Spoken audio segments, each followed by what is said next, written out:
Good morning, જય શ્રી કૃષ્ણ, જય સ્વામિનારાયણ. તો મોર્નિંગ થઈ ગઈ છે. વેધર બહાર તો સારું છે. હવે વરસાદ નથી એટલે સારું છે. ઠંડી તો હવે નો કમ્પ્લેન, કારણ કે ઠંડી સિઝન જ છે અમારે અહીંયા ઠંડીની, તો ઠંડી તો પડવાની જ છે એટલે એમાં કોઈ કમ્પ્લેન નથી. પણ વરસાદ ના હોય એટલે ગમે આપણને.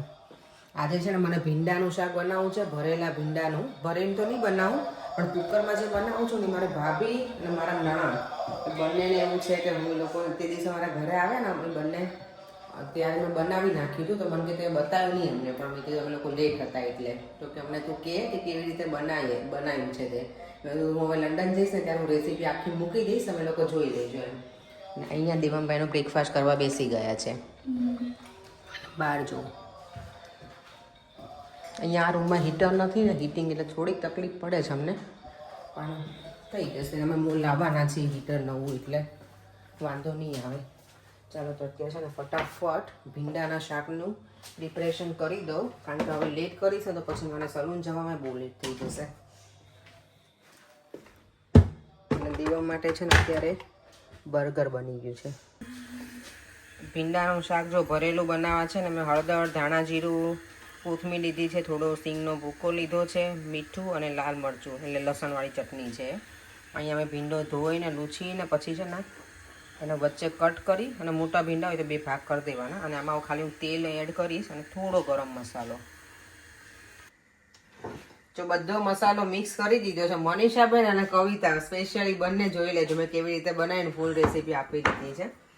અને હવે અહીંયા તેલ છે ને ભીંડાના શાકમાં કુકરમાં બનાવ કે નોર્મલ ભીંડાના શાકમાં તેલ જોઈએ. તેલ વગર ભીંડાનું શાક મજા ના આવે. એટલે જે તેલ હેલ્થ કોન્શિયસ હોય ને એના માટે થોડુંક પેલું થાય, કારણ કે તો ચીકણું લાગે. જો તેલ આવી ગયું છે, રાઈ નાખી દીધી મેં. આપણે જે વઘાર કરતા હોય ને એવી રીતે, પણ આ કુકરમાં કરી દેવાનું. જીરું નાખ્યું, હિંગ, અને હવે છે ને આ ભીંડો એ નાખી દેવાનો.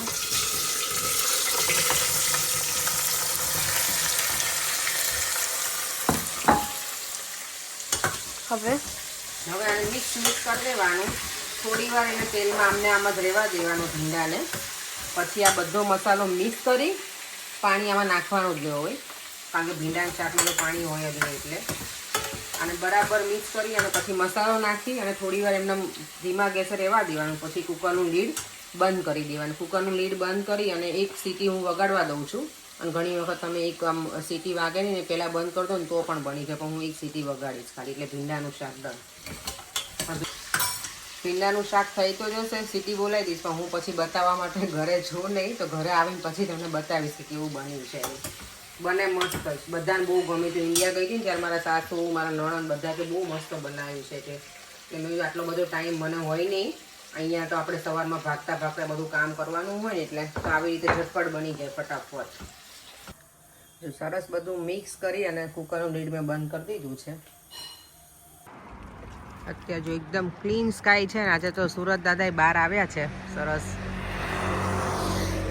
6 ડિગ્રી છે ટેમ્પરેચર, બરાબર ઠંડી લાગે છે અત્યારે. વાંચ તડકો છે પણ ફૂલ પવન પણ છે સાથે સાથે.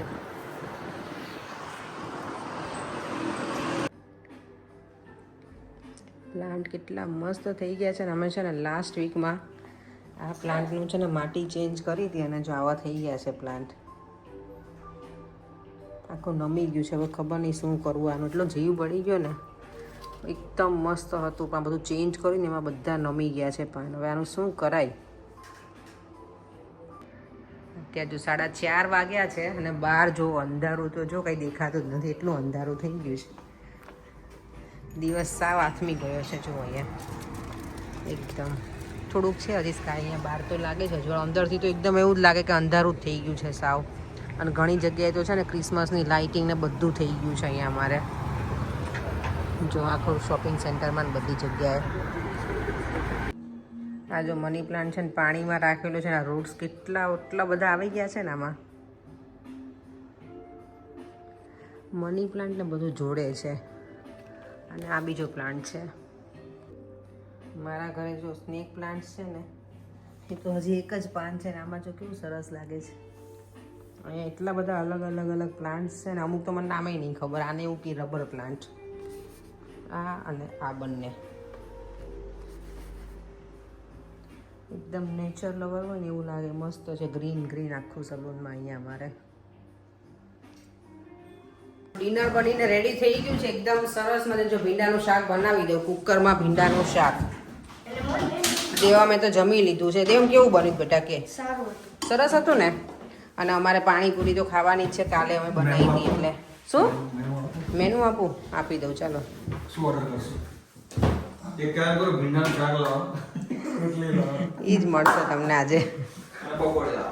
પકોડી લાવો. કાલની મછલી પકોડી. આપણે પકોડી કહીએ, બીજા પાણીપુરી કે. હા, આપણે અમદાવાદ વાળા પકોડી કહીએ એને. પકોડી અમે પકોડી કહીએ. ચાલો ડિનર કરી લઈએ. આજે જો ભીંડાનું શાક ખાઈને મસ્ત બેસી ગયા બધા. મજા આવી ગઈ ભીંડાના શાકમાં, કુકરમાં બનાવેલું હે ને. તને પકોડી મજા આવી. કેટલું ઝઘડો કરે છે. મેં ખાધું જ નથી ભીંડાનું શાક એટલે. બટેકાનું શાક ખાધું. હવે ભીંડાનું શાક ખાવાની મજા આવીને ઇન્ડિયાથી છે ને મુખવાસ લઈને આવી હતી ને, માણેક ચોકથી. બહુ જ મસ્ત છે પાનનો મુખવાસ. પેલો સૂકા પાન હોય ને, પાનનો મુખવાસ. એ પાનનો તો મુખવાસ મને હતો. તો પાનનો નથી. પાનનો જ છે અંદર તુષાર. મને તો આપ્યો જ નહીં. ચખાડો તો ખરા પાનનો મુખવાસ. કેવો હોય પાનનો મુખવાસ? મેં નહીં ખાધો કોઈ દિવસ. નહીં ખાધો કોઈ દિવસ. દાંતમાં ફરે છે. દાંતમાં ફસાય છે ને. અને આમ જો અમારે સૌથી વધારે ઠંડી અમારા ઘરમાં હીટિંગ ચાલુ હોય ને 6 મહિના સુધી આ જોવા મળશે. આજે વળી થોડુંક નવું છે આ, નહીંતર આ હોય બ્લેક. આ હીટિંગ પેલું છે, હીટેક વાળું સારું છે આ. ભાવ થઈ ગયો. નથી ચાલુ? બેટરી ડાઉન થઈ ગઈ. બેટરી ડાઉન થઈ ગઈ. કલર શું કહેવાય તુષાર? કલર તુષાર ના થઈ ગયું જો. મારું જેકેટ ગરમ થાય છે. કોઝી છે પરિંગનું જેકેટ તો. આજે ઓમ નથી, ઓમને આજે નાઇટ શિફ્ટ છે એટલે ભાઈ ગયા છે. કેટલો ઝઘડો છે એની વગર ના ચાલે ને. હોય તો તમારે બેન બાંધવું હોય બંને નાને, તુષાર ને ઓમને ને. દેવમ તો આજે છે ને બહુ વહેલા સુવા જતો રહ્યો છે 7:45. બાકી અત્યાર સુધી જાય નહીં. 8:30 અરાઉન્ડ એનો ટાઈમ છે. પણ હવે તેને સવારમાં બ્રેકફાસ્ટ ક્લબ હોય છે ને તો અર્લી જાગવાનું હોય એટલે. અમારે અત્યારે ડાયરો ચાલે છે ટીવીમાં, થોડી વાર જોઈશું માયાભાઈ આહિરનો, પછી અમે પણ સુવા જતા રહીશું. ચલો હું તો ઉપર જો સુવા આવી ગઈ છું. પરે અમે તુષાર લોકો નીચે બેઠા છે.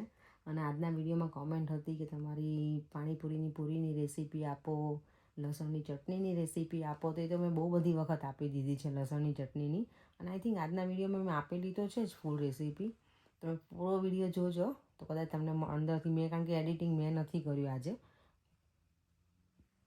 પરેંગે કર્યું છે એડિટિંગ વિડીયો, એટલે મને બહુ આઈડિયા નથી. મેં પછી આખો દિવસ જોયો પણ નથી વિડીયો.